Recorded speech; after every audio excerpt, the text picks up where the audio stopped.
Not yet. No, we're recording now. Welcome to The Share, everyone. I'm your host. My name is Mark. And today on the episode, I got a real OG old-timer right here in front of me. And it's my dad, Jerry. Welcome, Jerry. Hey, thank you. Yeah, well, hey, It's nice to meet you. Yeah, hey, the recovery band wants to say hi. All right. Yeah, welcome, right? Those guys are pretty good. I know, right? They only know one song, though. In the studio audience. Wow, a standing ovation. I didn't expect that. Thank you. They did. Don't you know who I am? So, Dad, welcome. How you doing on this beautiful Saturday? Oh, doing great. Thanks for having me. Yeah, well, it's good to have you here. Now you've been in recovery quite some time. Yes. In fact, I looked it up yesterday when you asked me to do this, and I have 15,139 days. Oh, yeah. So I'm horrible at math when it comes to that. What does that equal? How many That's years? about 41 and a half years. 41 and a half years. Yeah. Now, is that one white chip? That's one white chip. I never drank again once I went into AA. Wow. Really? So let's talk about those wings of victory that brought you into AA. What what was it like before AA? The first time I ever really drank enough to get drunk, of course, I got in trouble. I got caught by my parents. I think I was just a couple weeks shy of 17. Uh-huh. And my first drunk was a quart and a half of warm Mogan David wine and 2 Bach beers. Okay. And I got sick as a dog. And my mom caught me that night. And I got sick, but she made me get up and go to school the next day. Really? But I'd found something that I'd always been looking for. Boy, when I was drunk, I was funny. I was, it's something that I'd always, I always remember that because it's something that I hadn't felt before. Did you feel funny the next morning after she made you go to school? Oh, I felt terrible. And a guy that was with me, his mom let him stay home for 2 or 3 days because he was as sick as I was. But man, it was I suffered through it, but it didn't stop me. So other than like feeling like funnier or being able to talk to women or whatever it was, like what other effect did it give you? It took the fear out of my life, the shyness. It just changed the way I thought, and I kept drinking after that. It would start out once a week, then weekends, and it didn't affect my schoolwork all that much. I was on the honor roll. I was a pretty good student, though I was kind of a rebel, Okay, like a little like rebellious. Oh yeah. I'd always been a little bit like that anyhow. So but the last 8 years though I drank, I was drunk pretty much every day. In fact, the number of days I didn't drink, I could count on 10 fingers I have. Really? Yeah, absolutely. What was towards the end there? What was the beverage of choice? Was it just anything, or was it? It was. I was a beer drinker, but I drank whiskey also, mixed drinks. I would get drunk at work, and my boss at the time, I worked in an office, and he didn't like the smell of beer when I came back from lunch, so I started drinking vodka and grapefruits. So I could charge down about 4 of those at lunch and come back. Uh-huh. Now, you worked at a foundry. You're right.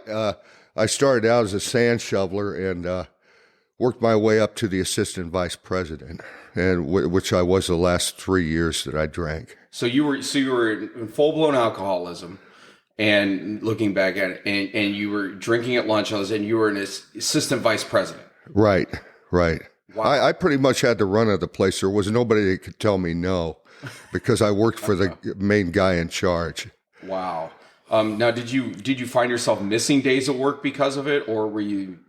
No, I never miss work, which is a funny part.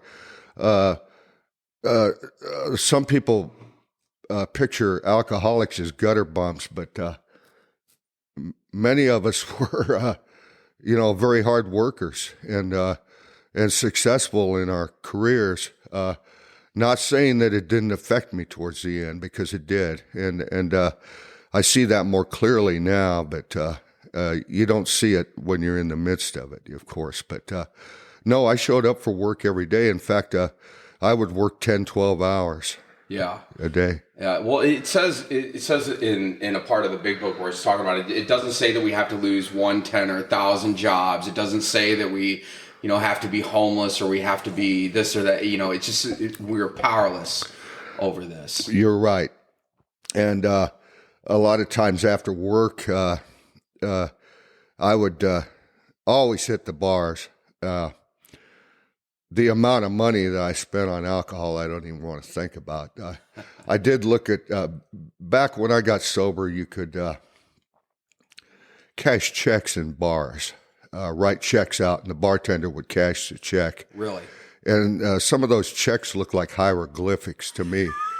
I could barely read them myself after I got sober.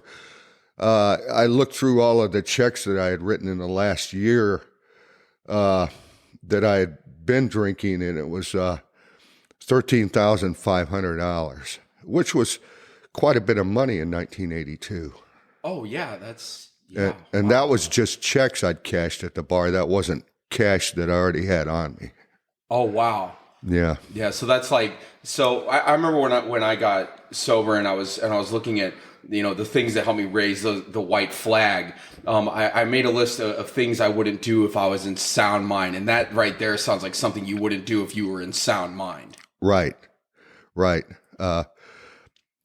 It's crazy when you don't realize the amount of money you spend on it.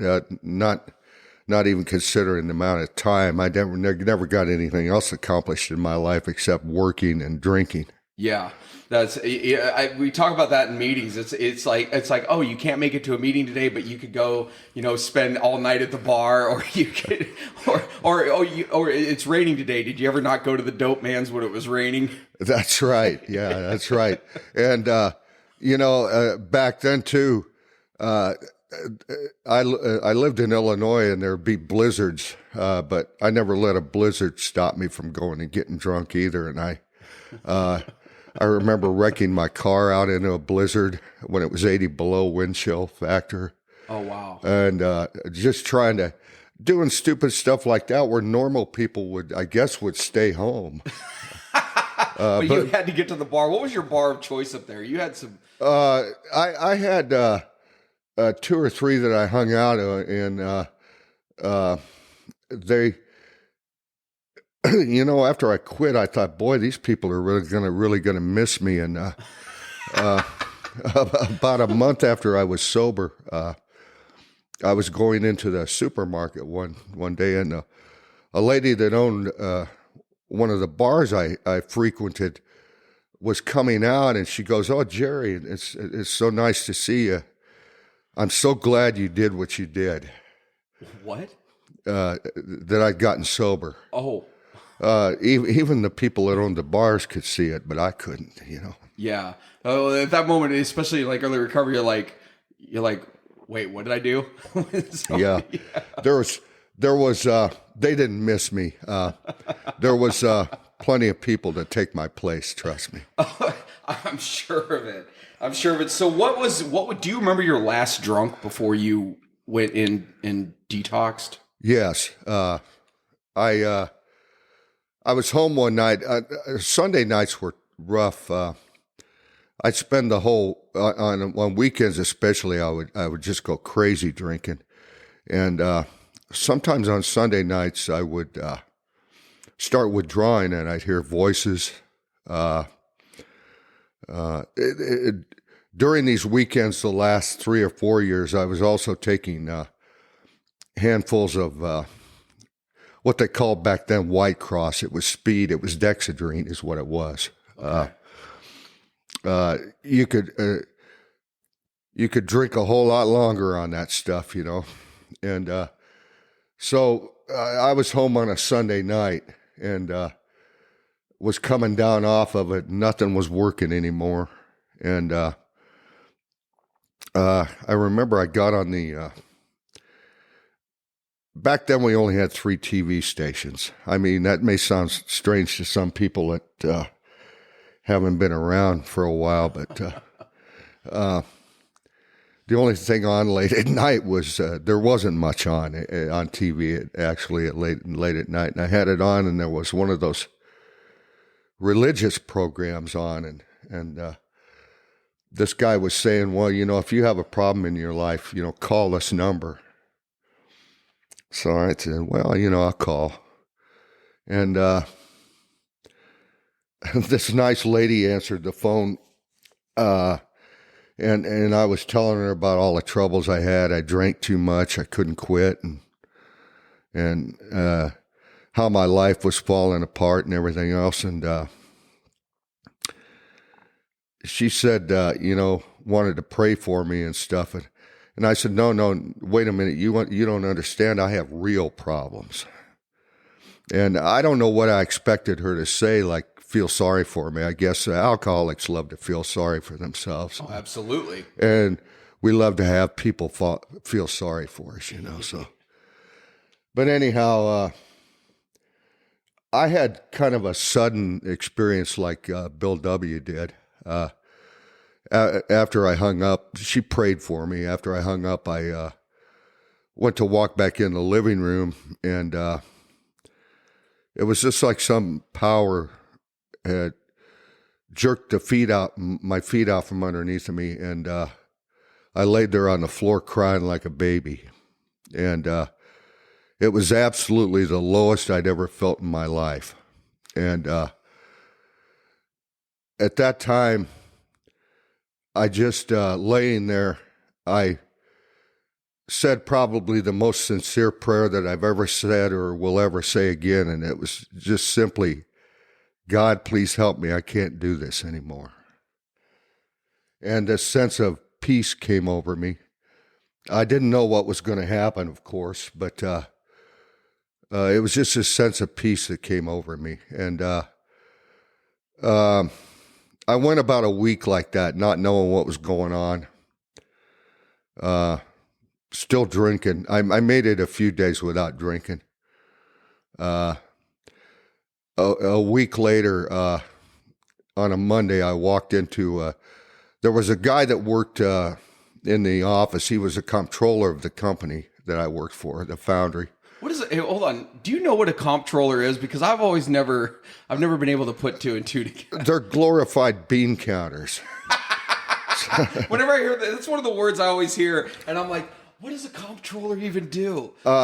He supposedly took care of all the money, the bills, the accounts, and it's something that I could never do. I've always used the what I call a swag system, SWAG system of accounting, which is a simple wild ass guess. When I balance my bank account. So the comptroller. So this is a comptroller. He would never use a system like that. I had heard him tell me stories before about how he used to get up in the morning and drink 2 glasses of scotch before he'd come to work, and how he'd quit. And I was wondering how he did it. And so I went in that morning and walked into his office and said, hey, I have this problem. I drink all the time and I can't quit, and I don't know what's wrong. And he asked me, he goes, are you an alcoholic? And that's the first time I said, yes, I am. And he suggested that I go to this treatment center. Back then, there was almost every large hospital had treatment centers. You don't see that much anymore because a lot of insurance companies won't pay for them. Yeah. But back then, there were several treatment centers around, and it was like that lady that prayed for me, though. I was just hoping he'd tell me I needed a long vacation or something, Yeah, okay, here we go. Anything but reality, you know. Yeah. He made a call to the hospital, the treatment center where he had gone, and they said, "Yeah, bring him on in." You know, he told me this was around 9 or 10 o'clock in the morning, and I kept making up excuses. Well, you know, what about work? Loophole in And it. he said, "You don't worry about that." I said, "What about my boss, the vice president?" He said, "Don't worry about that. I'll take care of him." Well, I have all these bills I have to pay. Don't worry about that. You go home and get your clothes ready. Put all your bills in a pile and your taxes, it was right around tax time. Bring everything in and I'll take care of it for you. So I didn't have any excuses left. And he told me, he says, "You're shaken apart." He said, I really was. I was shaken bad from withdrawals. And he goes, "Stop on the way home and have a couple of drinks. And I'll be by in an hour and pick you up. Pack some clothes." This treatment center didn't allow any newspapers, magazines. There was no TV. And it was in a hospital. It was in the hospital. Yeah. You could still smoke then. They put you in, you could still smoke.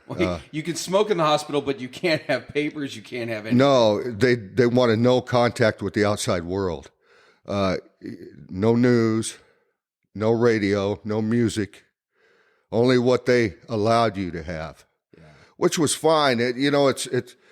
It's a good, safe place where you don't have a lot of outside interference or noise, you know, like you have in the world. And it was a 3-week program. Families were allowed to visit on Sunday afternoons for 4 hours. On Thursdays, we were allowed in the afternoon 2 hours to get off, but you had to get your permission from your counselor to leave, and we could walk uptown, buy cigarettes or whatever. We had a little break area where they gave you food like crazy. They wanted you to eat. Yeah. I gained 20 pounds in 3 weeks. Really? Yeah, it was unbelievable. Man, we were eating all the time. Yeah. The coffee didn't have any caffeine in it. What? It had no caffeine in it. No. So it's all decaf. When I was in treatment, they let us get whatever coffee we want. We were getting jacked on like Cafe Bustelo, espresso, and Oh yeah, now they would call cabs for us to go to meetings at night, off-site. okay. And they would call cabs, and we would ride out together, 3 or 4 of us in a cab. And the meetings, of course, all had caffeinated coffee, and we come back just jacked up out of our minds from this caffeine. The first couple of days were kind of rough. They didn't have to. The detox was giving you Librium for 2 or 3 days and an anti-seizure medicine, so you didn't go into seizures from withdrawing, and vitamin shots. So now, would you consider those meetings in detox and in treatment your first meetings, or do you consider like your first real meetings after you got out? No, my first real meeting was the first day I was there, and we went off-site to a meeting, and it was the first time I said, "I'm Jerry. My name is Jerry, and I'm an alcoholic." How did that feel? I choked on the words for a little bit. Uh-huh. why in your mind was it so hard to say that you were an alcoholic? It wasn't hard. It was. I was sitting in front of everybody, but once I started hearing everybody's stories, I knew I was in the right place. Yeah. You know, and I'd listen to somebody. I'd go, "Man, this person's really well," you know. And then, you know, I'd find out later they had maybe a month. You know, yeah. But it was different. But I heard my own story coming back on me, and I felt welcomed.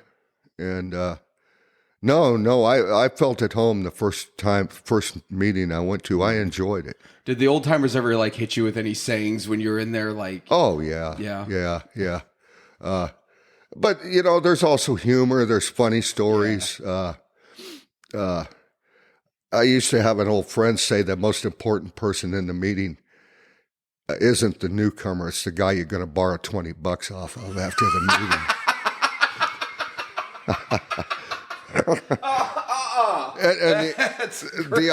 The ironic part about that is I found that out very early. One of my roommates in the treatment center, the day I got out, I came back to a meeting that night, and I had a whole wad of money because I had all my paychecks from work that I had cashed. Yeah. And he borrowed $20 off of me, and I never saw that guy again. Well, it's so it happens, folks. It does. When I got out of treatment, when I first got out of treatment, I was hanging out with my treatment friends, and one by one, I noticed so and so relapsed. And it was the people that I noticed that said, I'm never going to do it again. This is it for me. This is my last time, those sweet promises. And what I found out is if you don't do the work after treatment, you're just fattening yourself up for another run. Right. What shocked me in treatment was we had to go through a profile test that asked a couple of hundred questions. Really? And it was called an MMPI test. And I don't even remember what that stands for. It's something like a Minneapolis multiplegic personality inventory. Okay. And they take these results and they compare them to all of their database of hospitalized alcoholics. Really? And then they write out a 2-page summary describing what you are, your personality traits.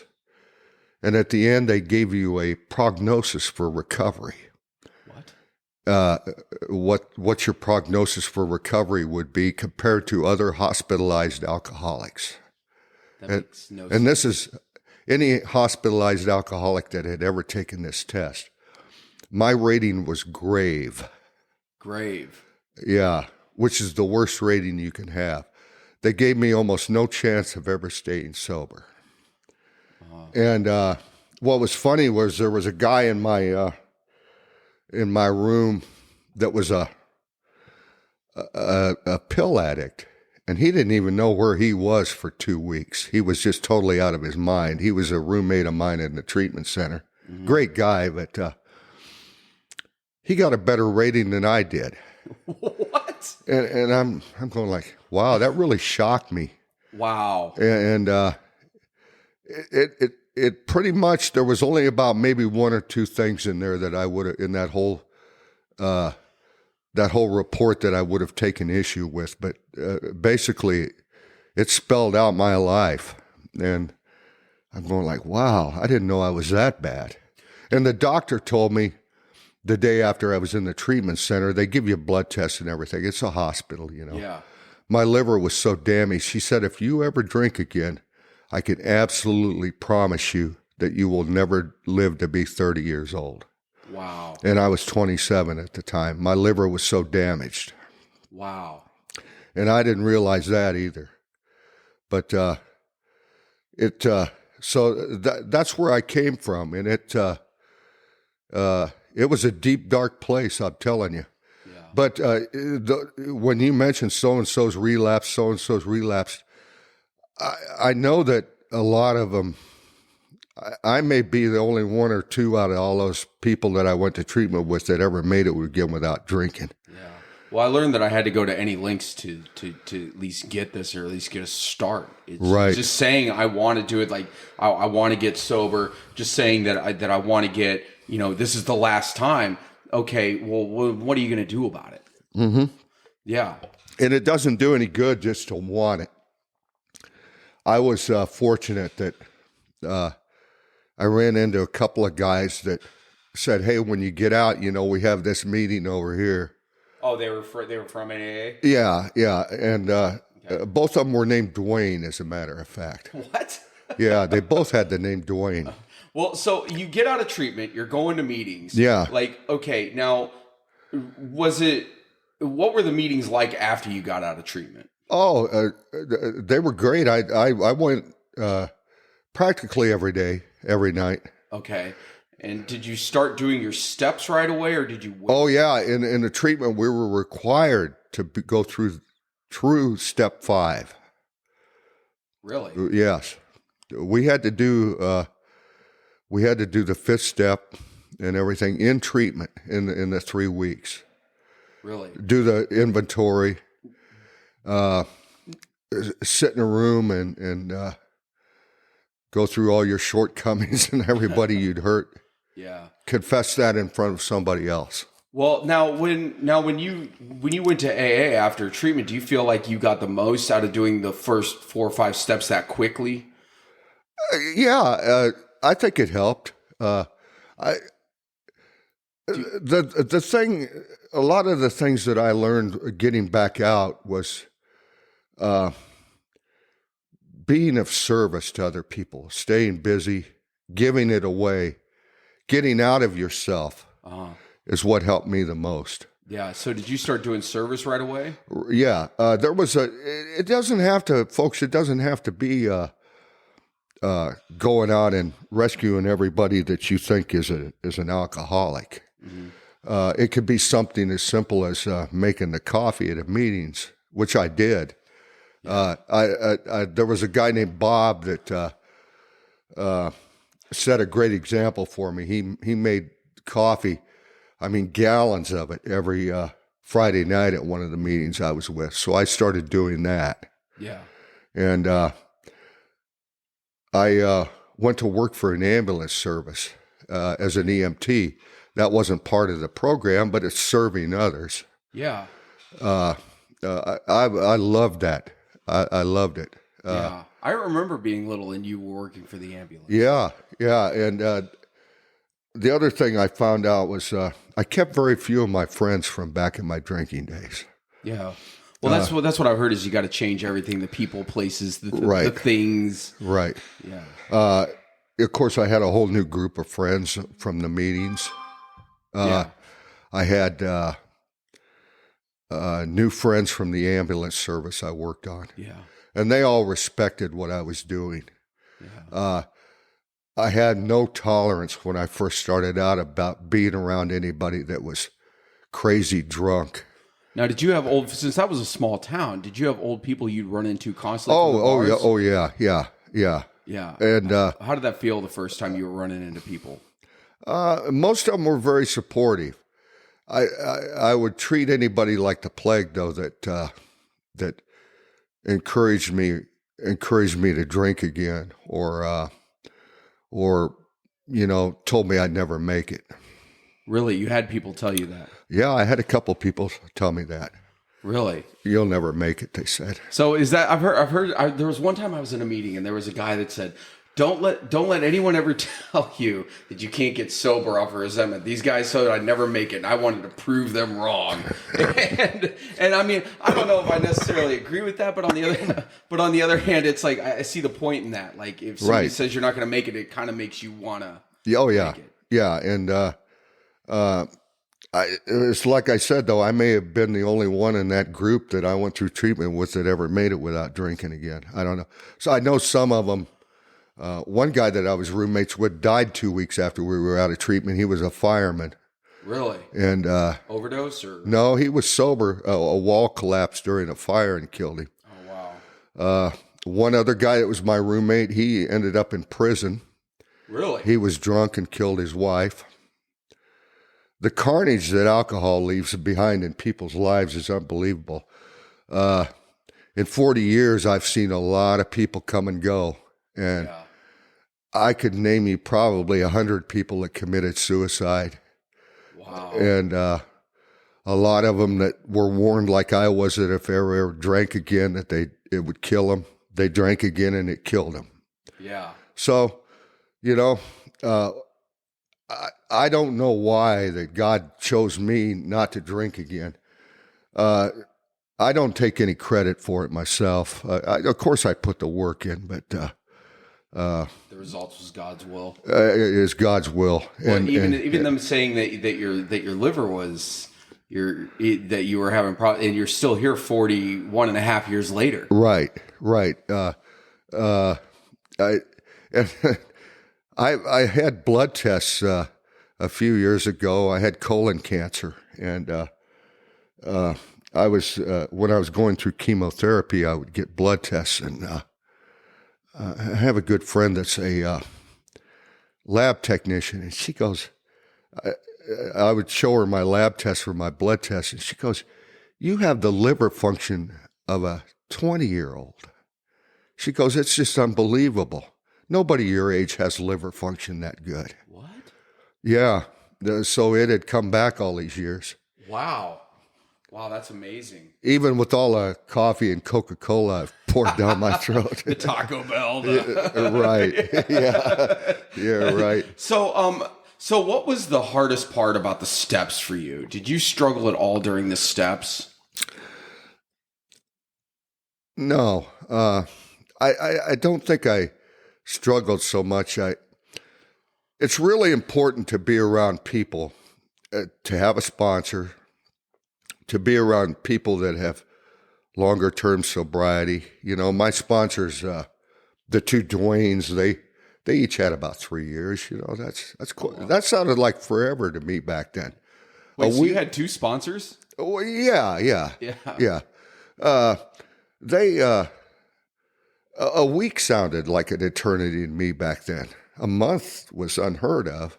And a year, I couldn't even imagine anything like that. How'd that feel when you got that year pocket piece? Oh, I was so proud. It was unbelievable. I couldn't believe it. Yeah. And why I'm still here, you know, I can't even fathom. When I look back now at that person, I barely recognize him. Yeah. Yeah, that's now. I know that you've been very active in AA in your life, right? And from what I understand, like you living down here in Florida, I remember going with you. I think you took me to an AA meeting when I came to visit you when I was 12. I remember going with you to a meeting. I probably did. I remember the smoke and I remember the coffee. Yeah. It was an open speaker meeting, I think, or something like that. Yeah. I don't even remember where that was at here, but yeah. But I remember going with you to that, and I didn't know much about AA then, but I do know that like over the years, I've seen you fellowship after the meetings with several people, always meeting with the AA friends. I've seen you. I've heard of you doing service like crazy. Like you were the head of the clubhouse you went to, or? Right? We had a club, and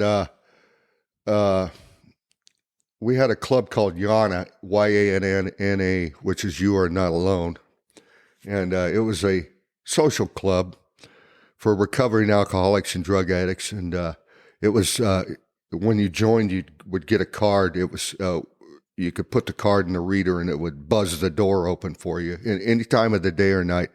Had about 4 or 5 meetings a day at this place, and dances on Saturday night. And I became a board member, and then ended up being the president of the board of directors of this place. And I was vice president and president for about 5 years. Saw thousands of people come through the door. And, I spent so many hours working on that. And that's part of giving it back, you know. Yeah.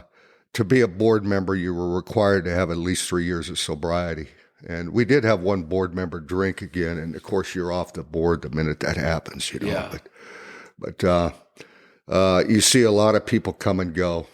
And, I'd have to go down there in the middle of the night and throw people out that were sleeping, you know. But it was a very rewarding time for me. But there comes a time after about, I was sober about 11 or 12 years, when you start to step more out into the rest of the world, you know. And I realized I was trying to do too much sometimes, you know, and you can do too much. You know, I was getting very little sleep. So,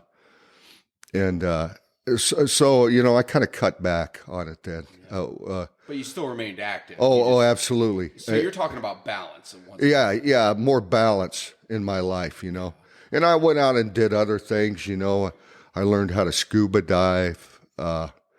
I took up dancing, danced on TV a few times. Nice. Yeah, I remember seeing tapes of you in the '90s doing the popular line dancing thing, and Right. yeah, Right. Yeah, you look like a recovering Garth Brooks. I did.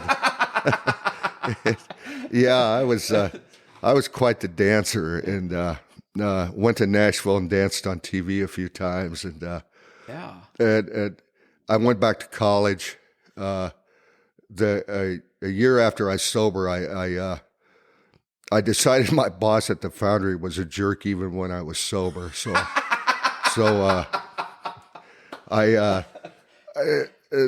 a lot of places urge you not to make any major decisions for the first year of your sobriety, and I can understand why they do that. And so I waited over a year, and then I left. Went back to college. Actually, did very well. Yeah. I had gone to college when I was 18 and didn't do very well. I very seldom made my 8 o'clock chemistry class. It's pretty hard to do that when you're drunk. Were you part? You said you were part of a frat, right? I was, and we drank Schlitz beer. That just sounds horrible. We had a pop machine in the frat house, and it cost $0.25, and there was an out of order button on one of the buttons on. You could get Pepsi, Coke, and one said out of order, and you hit that, and the Schlitz would come out. It was $0.25. It cost $0.25. It cost $0.25 back then. Right. A keg of beer was $14. Really? So yeah, we of course I had to join the biggest partying frat in the whole college. Yeah. So I want to crack the big book here for a second. On Okay. Page 89, it says, working with others. Practical experience shows that nothing will so much ensure immunity from drinking as intensive work with other alcoholics. It works when other activities fail. This is our 12th suggestion. Carry this message to alcoholics. You can help when no one else can. You can secure their confidence when others fail. Remember, they are very ill. Life will take on new meaning to watch people recover, to see them help others, to watch loneliness vanish, to see a fellowship grow up about you, to have a host of friends. This is an experience you must not miss. We know you will not want to miss it. Frequent contact with newcomers and with each other is the bright spot of our lives. You really talked about service and bringing it home. Do you remember like points doing service where like it really just kind of took you out of yourself and brightened your day, your week, your month, like seeing somebody recover maybe that you didn't think would, or helping somebody in the program? Right. I like to say I don't know whether I've ever really helped anybody, because I don't want to take any credit for that if I did. You never know what small action might help somebody. Give somebody a smile, say hi to them. Yeah. I have a philosophy about every day, give the world a smile. You never know who might need one. And you never know when something you say in a meeting might help somebody. Yeah. I didn't specifically start out to save the world, but you have to get out of yourself. That's what you just read. Yeah. Alcoholics are very self-absorbed, self-centered people. Yeah. And all we think about is ourselves. This is very true. To recover, you must start thinking of others. You have to get out of yourself. You have to get out of your resentments. You have to get out of your self-pity. Mm-hmm. And you have to realize that there's a whole world out there and that you can be a part of it if you want to. But you must get out of yourself. And the way to get out of yourself is not to sit there and feel sorry for yourself. The thing to do is to get up and get busy serving others and helping others. Yeah, service is a huge part of just life in general after you recover. It is. I never turn down an opportunity if somebody asks for help to point them in the right direction. You don't want to do that. And some of them made it, some of them didn't. But you have to try. Convincing somebody though that they need help is pretty much fruitless. They have to realize themselves that they need it.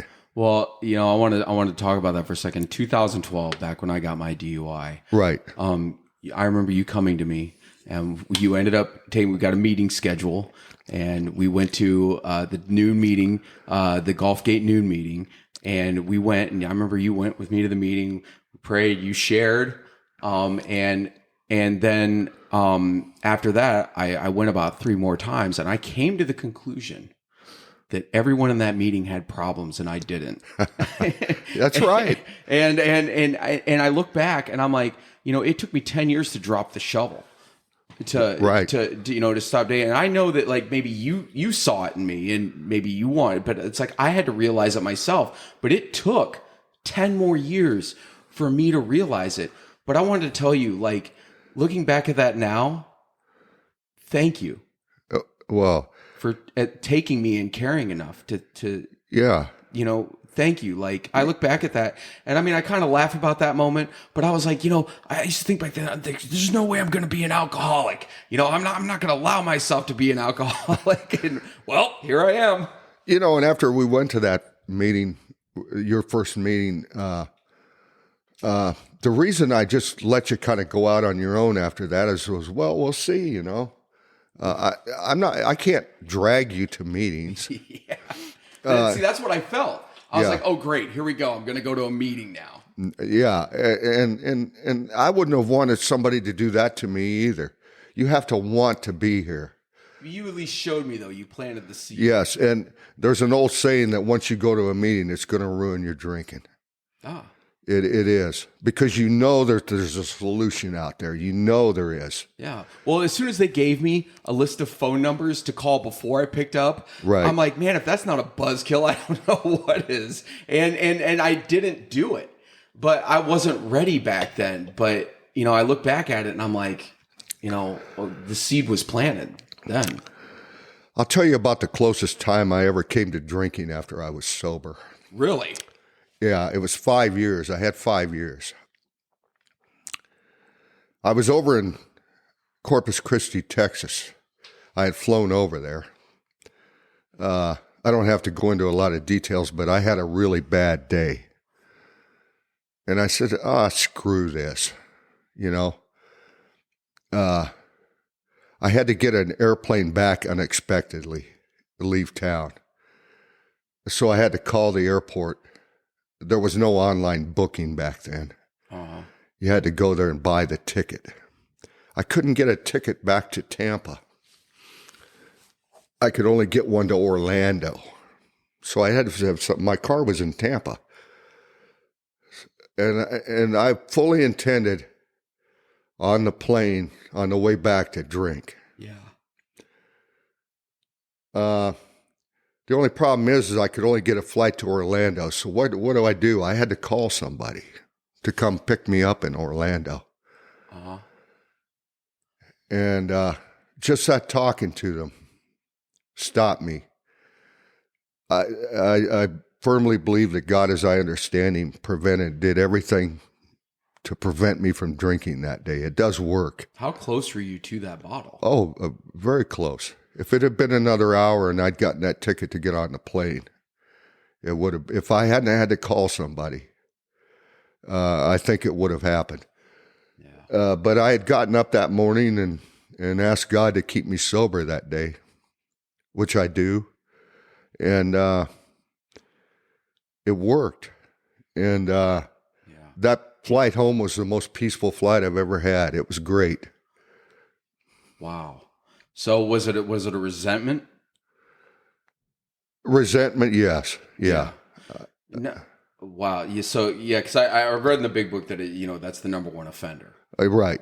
Yeah. And so when you looking back at the whole experience now, before you got sober, now that you have years of clarity, what do you think was this? Drinking is just a symptom, of course. Like, what were some of your biggest resentments, do you think, in life that probably led to that? Do you know what it was? Resentment, I don't know. Fear. It was fear. Fear of everything. Shyness, fear. Everything I thought alcohol helped me to overcome. Yeah. It's funny. I like to say that alcoholics are kind of like walking contradictions. I was a extremely shy, but a show off. If I could get 1,000 people to look at me doing what I was doing, that was great. But except I would stand in the corner of a room and be shy, completely shy. It's the contradictions in alcoholics are just baffling. But I kind of started coming out of my shell when I went back to college. I had to take a public speaking class, and you have to get up in front of everybody with no script and give a 5-minute speech on a topic. And you have to get several of those, and I dreaded that course, but it was one of the best things I ever did. And over the years, I start coming out of myself. I'm not shy anymore around people. I've never known you to be shy. No, but I was very uncomfortable in social situations. Everything revolved around alcohol back when I was drinking it. That's why, God, I must have been obnoxious, though, because, when you're drinking, you don't. Everybody that never wanted to hear from you hears from you, and 3 o'clock in the morning phone calls and knocks on their door. So you drunk dialed back then? Oh yeah, let's party at 2 in the morning when every normal person's sleeping. I got to work in the morning, so we don't care. But resentment. Oh yeah, I had resentment. Resentment. My father was an alcoholic. My grandfather was an alcoholic. It goes through generations. You resent that. I resented being poor when we were younger. I find out now that was a blessing. My mother raised us not to accept handouts, to work hard for what we have. That's a good. You look at it differently when you're sober. Yeah, I look at everything different now that I'm sober. And, I used to resent the fact that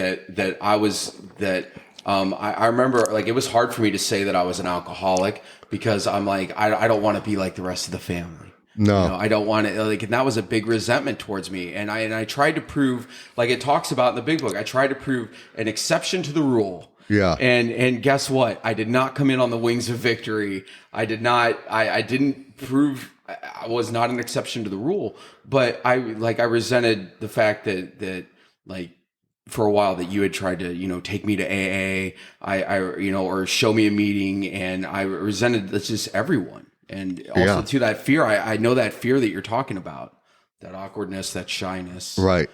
And alcoholics always think they have more coming to themselves than what they really have coming, Yeah. And the why me, things like that. Yeah.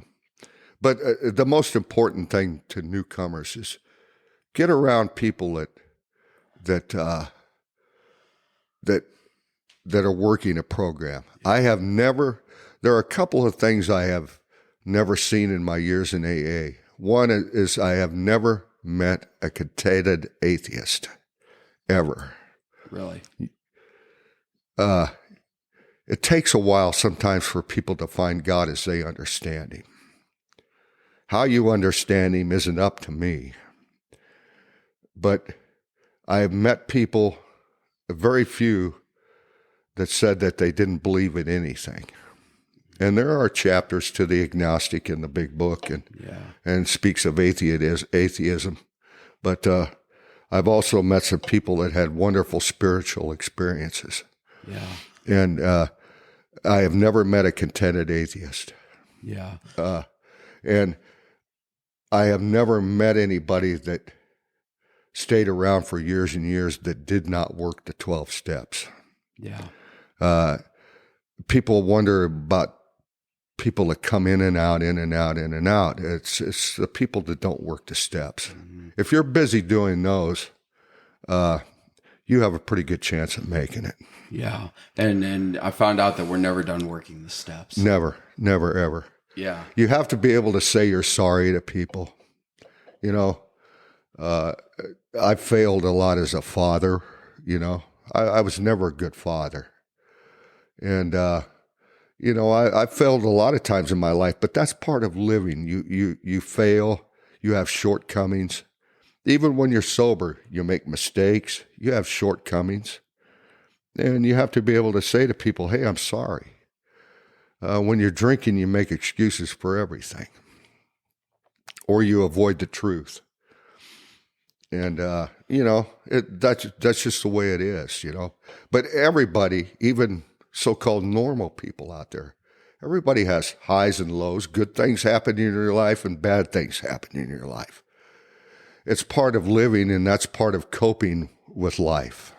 Yeah. Well, Dad, I want to tell you, I'm looking you right in the eyes, and I want to tell you that I think you're a wonderful father, and I think that you're an amazing man. And there was many times in my life where, I didn't think that, but also too, I was very selfish and self-centered in that. And, there's times I think where you didn't care, you cared. And, I think that you're a great father. And I think that it's wonderful that, you sat down and talked to me today. And, I know more about you now. And, we never know what our purpose is in life, but I know that we have a primary purpose. Right. And that's to stay sober and to help another alcoholic to achieve sobriety. Correct. I want to wake up every morning and try to be an example to people. And like I said, you give the world a smile. You help someone when they ask for help, and you go on your way. You have to give it away. You have to. Yeah. To keep it, you have to give it away. And you talk about that 5-year mark when you had, that urge to drink. You almost gave into it, but you've been through so much more in recovery. I know that you've been through cancer. I had colon cancer, bladder cancer, and prostate cancer. And you didn't have to drink over it. No, never even crossed my mind. You had death too, right? Had what? Death too. Oh yeah. Yeah. And you deal with losing people that are very dear to you. And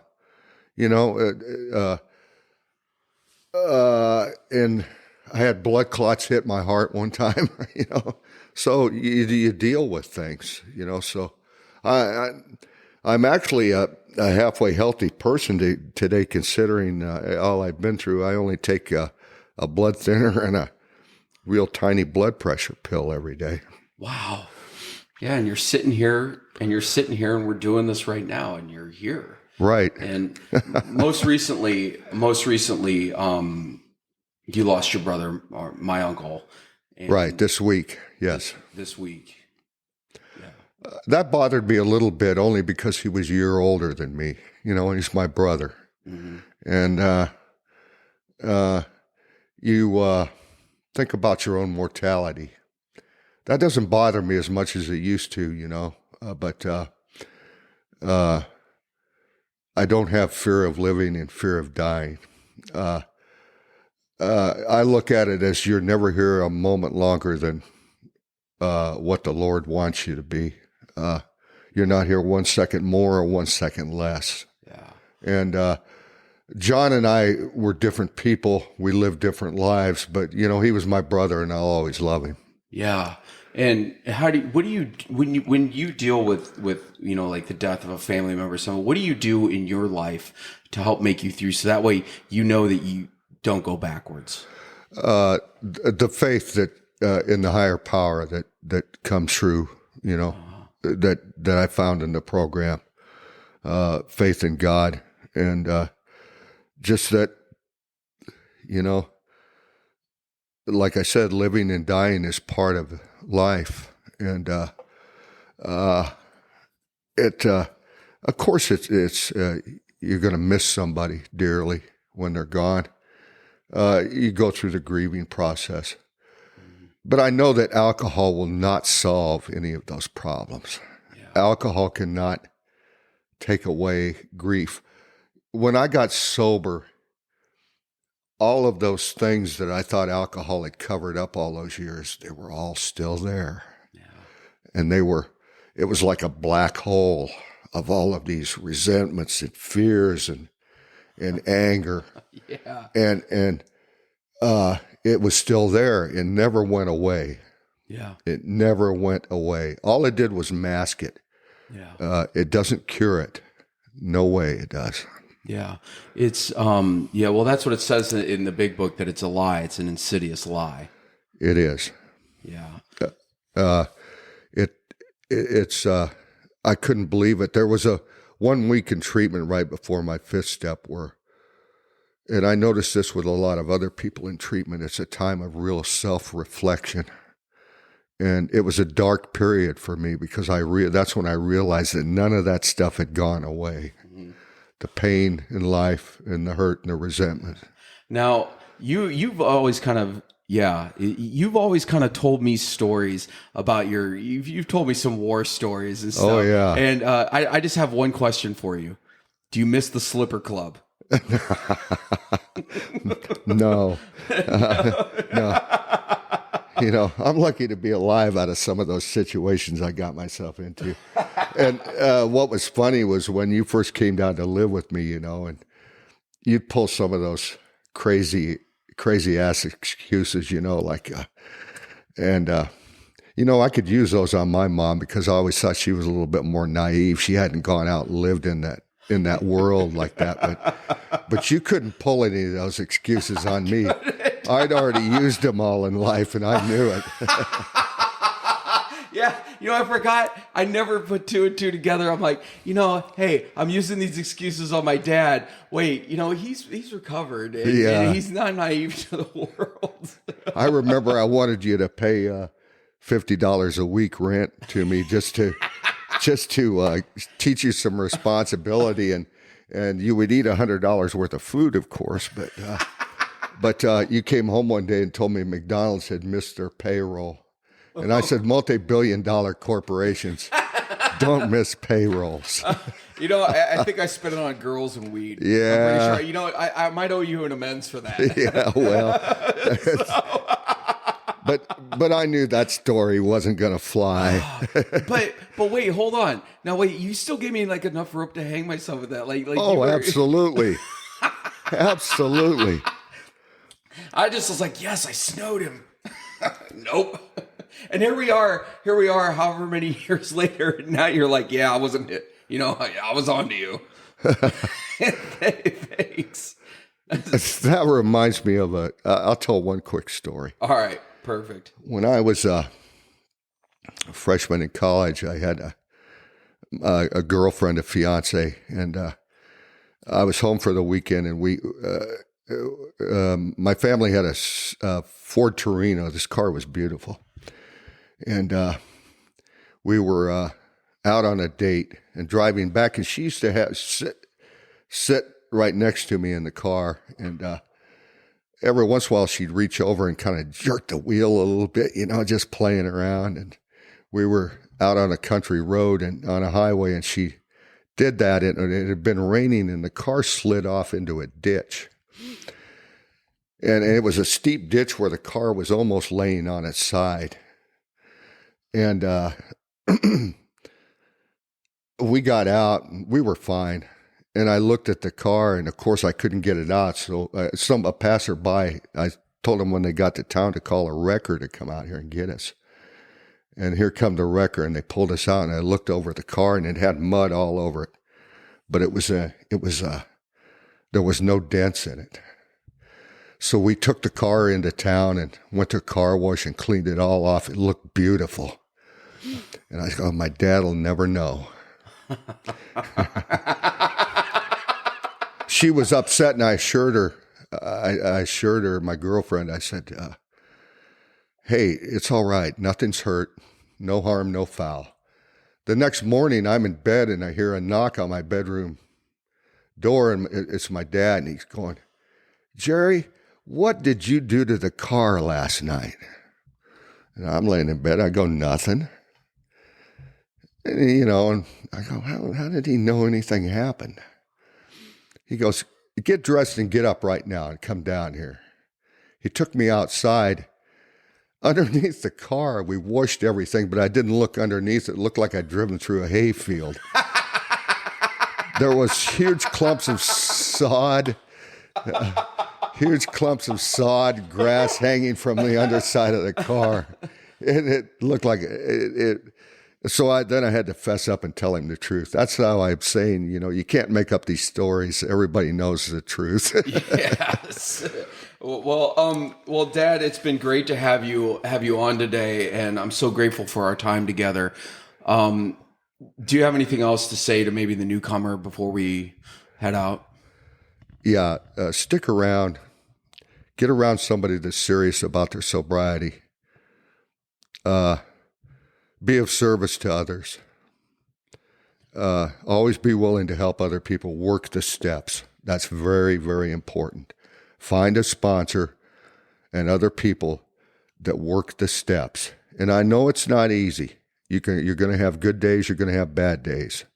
Yeah. But it's here and it does work. It does work. I'm a person that shouldn't be sitting here by all rights. I should not be sitting here at all. I should have been dead a long time ago from alcohol. And why I'm still here, I don't know. Maybe I'll never figure that out. But it does work, and keep coming back. Yeah. Well, thank you so much. And today was definitely a bright spot in my life today. So thank you so much, Dad. Well, hey, I'm glad to do it. I love you. I love you too, Dad. That's great. All right. The recovery band wants to take us out. All right, let's go. Yeah. All right. Here we go. Kick it, boys. Oh, get down, Dad. All right. Yeah. And the studio audience to another standing ovation for you. Yes, thank you. It was my pleasure. Thank you, everyone. Goodbye and be well.